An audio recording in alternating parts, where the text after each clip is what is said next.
Nous irons ce soir tour à tour au Zimbabwe où l'opposition dénonce une répression généralisée. À la Côte d'Ivoire, Simone Gbagbo, l'ex-dame de fer, bien sûr, qui a été amnistiée. La République démocratique du Congo, compte à rebours, les pro-Kabila sortent du bois. Et puis le Togo, promesse de sanctions pour les profanateurs de mosquées. Sur le plateau, nous recevons ce soir David Djagbavi, togosite.com. Bonsoir David. Bonsoir. Basile Agbo, Freedom Fighters. Bonsoir Basile. Oui, bonsoir amis téléspectateurs et bonsoir chers confrères. Et docteur David Ekoudé-Iou, consultant sécurité et géostratégie. Bonsoir docteur. Bonsoir à tous les amis, bonsoir à tous ceux qui nous écoutent à travers le monde. On va au Zimbabwe pour démarrer. Je le disais, l'opposition zimbabwéenne a accusé ce lundi le pouvoir d'une répression tous azimuts pour empêcher la contestation de la présidentielle du 30 juillet remportée par le président sortant Emmerson Mnangagwa, tandis que 27 militants arrêtés la semaine dernière ont recouvré leur liberté ce mardi.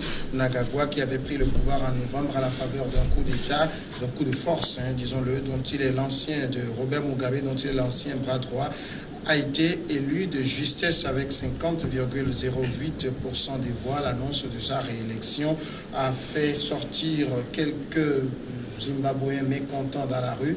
La police a tiré à balles réelles, bilan 6 morts et plusieurs blessés. Docteur Iou, vous qui vous y connaissez très bien en sécurité, en géostratégie, comment on peut comprendre qu'on tire à balles réelles sur des manifestants à main nue? Ce sera l'éternelle question qu'on pose.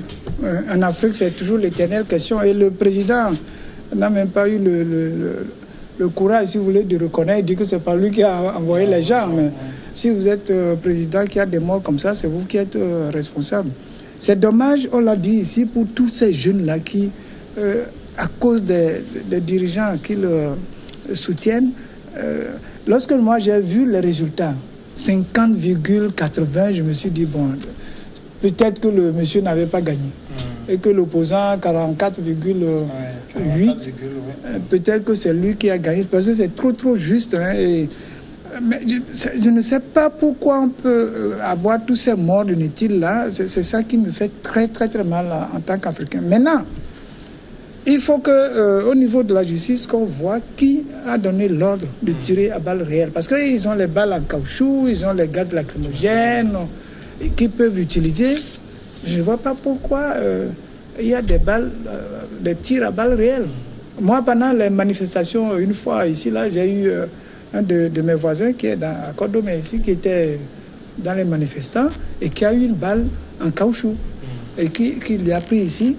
Mais quand il est venu au cabinet, c'était pas trop grave. Ça a saignoté un peu, on l'a traité, puis c'est fini. Mais balles réelles pour des manifestations, je ne comprends pas. Je crois que il faudrait peut-être qu'on arrive un jour à faire une cour africaine pour juger ces cas-là. Le président dit qu'il n'a pas donné l'ordre. Donc, qui a donné l'ordre?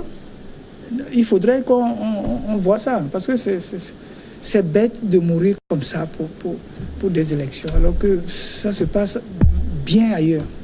Basile Agbo, l'opposition quand même qui dénonce une répression généralisée parce qu'elle dit qu'on veut l'empêcher de contester les résultats. Est-ce que déjà elle a raison de porter cette accusation parce que la police a reconnu les morts, s'en est même, disons, a été désolé de ce qu'il y a eu, mais parler de répression généralisée, est-ce que ce n'est pas un peu trop dit? Non, est-ce que c'est trop dit? Parce que là, quand vous voyez le résultat, déjà, le docteur Iou avait déjà soulevé un peu la question sur le résultat. 50, et quelques pour qu'on dise que telle personne a gagné. Je crois que c'est tiré sur le bout des cheveux. Et ça peut arriver aussi.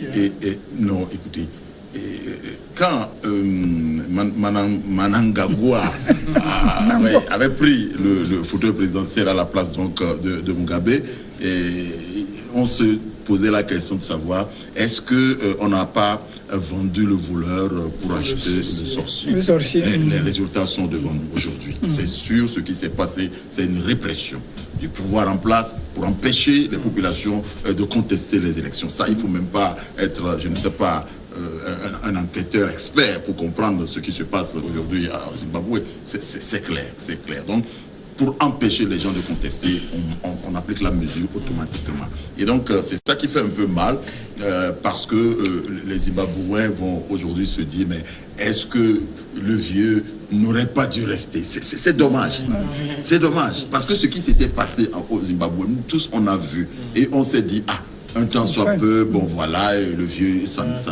Il y a un vent de changement. Voilà, mais malheureusement, et puis, vous voyez, le vieux a dit qu'il ne va même pas voter pour Mnangagwa. Voilà. Donc, ça veut tout dire. Ça veut dire que la répression ne fait que continuer, et la question continue par se poser de savoir, est-ce que vraiment les Zimbabwéens sont au bout du tunnel avec la situation dans laquelle ils vivent aujourd'hui. Ça, c'est une répression pure et dure, et il ne faut même pas douter là-dessus. David Diakwavi, même raisonnement, c'est une répression. Oui, c'est une répression, et c'est aussi la preuve que le pouvoir zimbabwéen n'est pas aussi stable.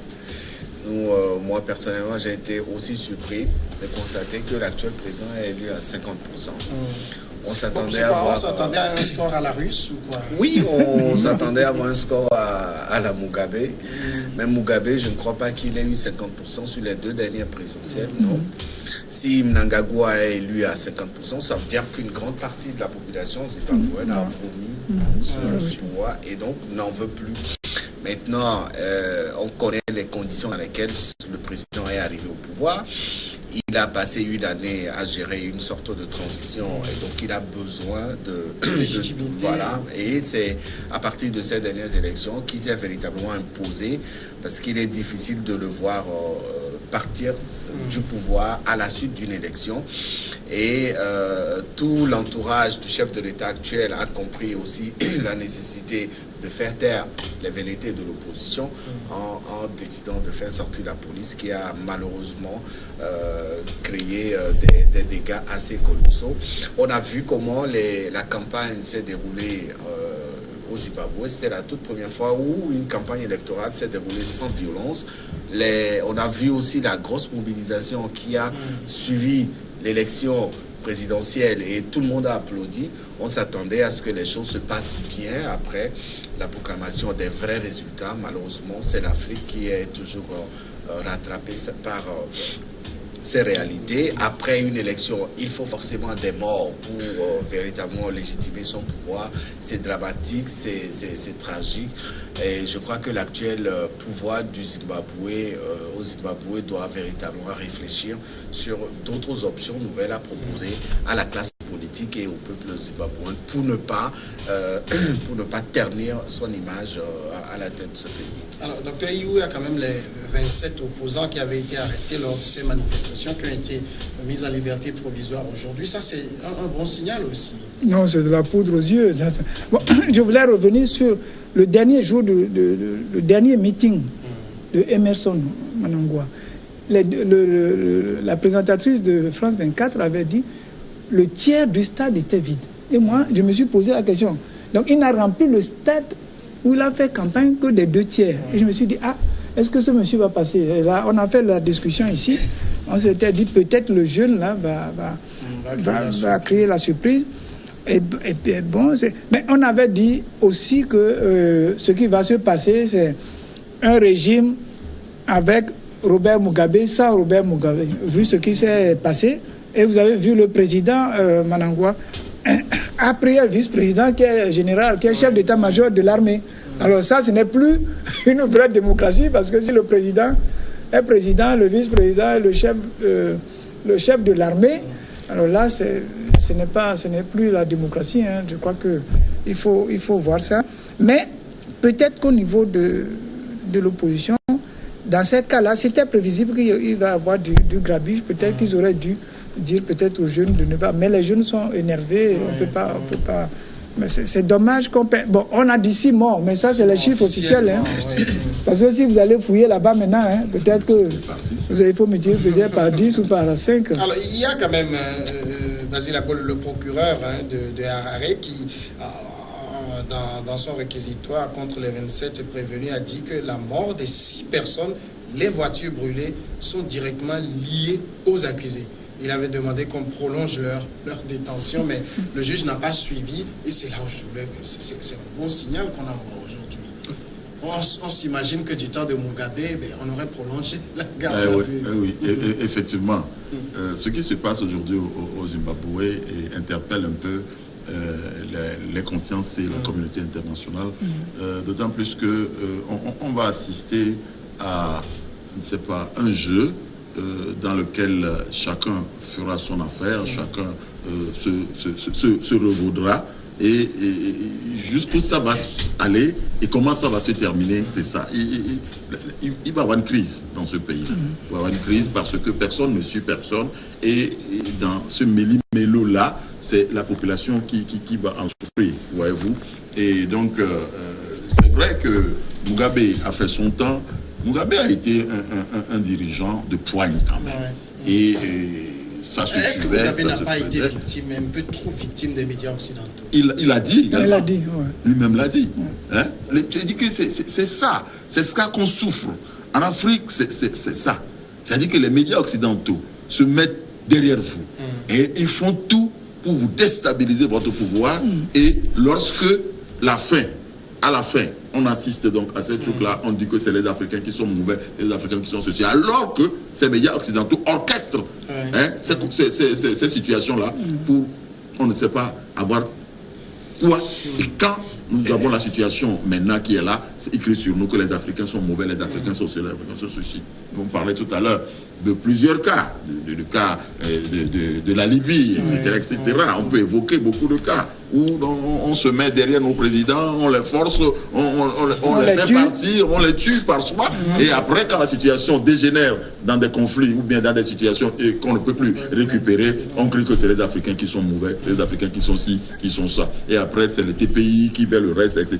Il faut qu'on commence par... Et ils ne veulent pas recevoir les réfugiés africains. Effectivement. Il faut qu'on commence par réfléchir mûrement en Afrique pour savoir quelles sont les relations que nous devons entretenir avec l'Occident et qui, toutefois, mènent la danse. Et après, quand ça fait du grabuge, on crie que c'est les Africains qui sont mauvais et qui ne peuvent pas faire la démocratie, qui ne peuvent pas faire ci, qui ne peuvent pas faire ça. Voilà ce qui se passe aujourd'hui au Zimbabwe. C'est quand même dommage. David Javavi, est-ce que Nelson Chamisa, le jeune candidat de l'opposition au Zimbabwe, il a 40 ans, est-ce qu'il n'a pas eu aussi trop d'ambition? Parce que là où Tsvangirai a échoué, il pensait, lui, renverser la ZANU-PF. En politique, ils font de l'ambition. Oui. On a vu un peu la jeune génération en Europe qui est montée au pouvoir. En France, précisément avec Macron, personne ne l'avait vu venir. Donc cet opposant jeune a joué sur la jeunesse de son âge d'abord, également a joué sur sa capacité à réunir les Zimbabwéens autour de leur désir politique de voir changer les choses. Et le message était très bien passé. On a vu un peu lors de ces différents meetings, on a vu la mobilisation qui suivait ces différentes campagnes. Il a reçu le soutien de beaucoup d'hommes politiques et aussi le soutien de Robert Mugabe qui a appelé à voter contre la ZANU-PF. Donc le message était fort. Mugabe même dans sa prison dorée a envie que Mnangagwa parte. Et donc, il a fait passer le message et les Zimbabwéens ont écouté. Vous savez, Mugabe, au-delà de tout ce qu'on a sur lui comme appréhension, c'est un grand homme.